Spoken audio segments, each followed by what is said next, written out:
তেওঁৰ লগত মোৰ শাৰীৰিক সম্পৰ্ক হৈছে। এক বছৰৰ পৰা তেওঁ মানে শাৰীৰিক সম্পৰ্ক চলাই আছে।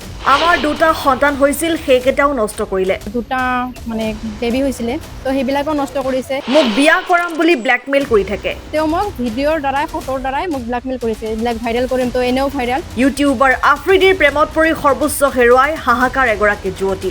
সাংবাদিকৰ কেমেৰাৰ সন্মুখত কৈ গ'ল সকলো কথা। কেনেকৈ শাৰীৰিক সম্পৰ্ক কৰি দুটা সন্তান নষ্ট কৰিলে, শুনক। ঘটনাটো কি হৈছিল মানে এবছৰৰ পৰা এটা ল'ৰাই মোক বিয়াৰ প্ৰলোভন দি সম্পৰ্কত জড়িত হৈছে হা। আফ্ৰিদি খান, ক্ৰীম বুলি মাতে সকলোৱে, ক্ৰীম বুলি সকলোৱে চিনি পায়। তেওঁৰ ঘৰ অভয়াপুৰী ৰৌমাৰীত হয় আৰু তেওঁৰ দেউতাকৰ নাম গোলাম হুছেইন খান, মাকৰ নাম আকলিমা খাতুন। তো এবছৰৰ দি মানে বিয়া মোক এগ্ৰিমেণ্ট কৰিছিলে, কিন্তু এগ্ৰিমেণ্ট পেপাৰটো মোৰ হাতত দিয়া নাই। আৰু এক বছৰৰ পৰা তেওঁ মানে শাৰীৰিক সম্পৰ্ক চলাই আছে। খালি এটা কথাই কয়, বিয়া কৰিব বিয়া কৰিব বিয়া কৰিব, এই কথা কয়। তো 4 মাহ মানে আগত তেওঁৰ ঘৰত গম পাইছে, তেওঁৰ ঘৰত একচেপ্ট নকৰা বুলিও কৈছে। একচেপ্ট নকৰা বুলি কোৱাৰ পিছত মই বাদ দিব খুজিছিলোঁ, কিন্তু তেওঁ মোক ভিডিঅ'ৰ দ্বাৰাই ফটোৰ দ্বাৰাই মোক ব্লেকমেইল কৰিছে। এইবিলাক ভাইৰেল কৰিম, তো এনেও ভাইৰেল, যিহেতু মই কণ্টেণ্ট ক্ৰিয়েটৰ হয়। তো এনেকৈ কোৱাৰ পিছত মই বাধ্য থাকিবলগীয়া।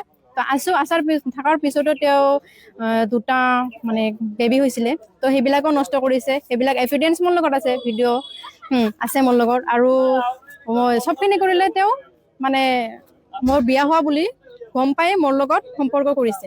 কিন্তু এতিয়া মানে তেওঁৰ অজুহাত যে মাক দেউতাক নামানে এনেকৈ কৈছে।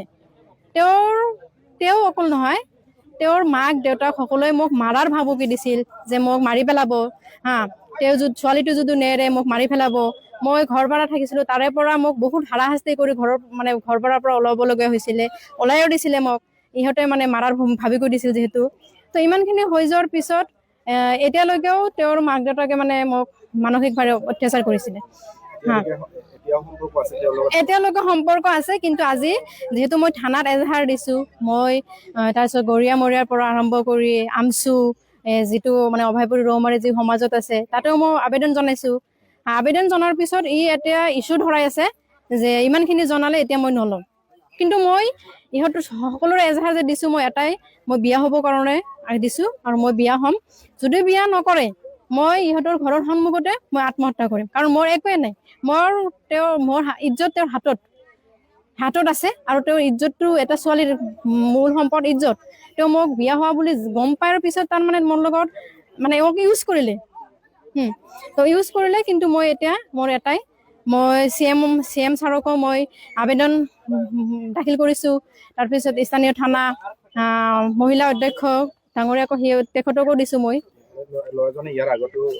ইয়াৰ আগতো মই শুনামতে ইয়াৰ আগতো আৰু 2-3টা কৰিছে এনেকে এগ্ৰিমেণ্ট, কিন্তু কোনো মানে ছোৱালীক বিয়া নাপাতে। আৰু ল'ৰাটোৱে মোক এনেকে কৈ আছে, যেতিয়া মই বিয়া হ'ব খোজো তেতিয়া কয় যে কিমান টকা লাগে, তো কিমান টকা লাগে, মোক খালি টকা দি লোভ দেখুৱায়, যে টকা লৈ যা তই গুচি যা। মই কৈছোঁ মোৰ ইজ্জতৰ লগত মোৰ টকাৰ কোনো মূল্য নাই, মোক ন্যায় লাগে, মই তোৰ লগত বিয়া হ'ম, তই বিয়াৰ প্ৰলোভন দিছিলি, মই বিয়াই হ'ম। কিন্তু তেওঁ খালি টকাৰ কি কৰে, যে টকা ল'বি তই গুচি যা। কিন্তু মই টকা নিবিচাৰোঁ, মই তাইক বিচাৰোঁ, এতিয়াও তাইক বিচাৰোঁ। তো মোৰ চি এম ছাৰৰ ওচৰত এটাই মোৰ ৰিকুৱেষ্ট, মোক ন্যায় দিয়ক, মোৰ কঠোৰ ব্যৱস্থা ল'ব লাগে। News desk report, N24 Assam.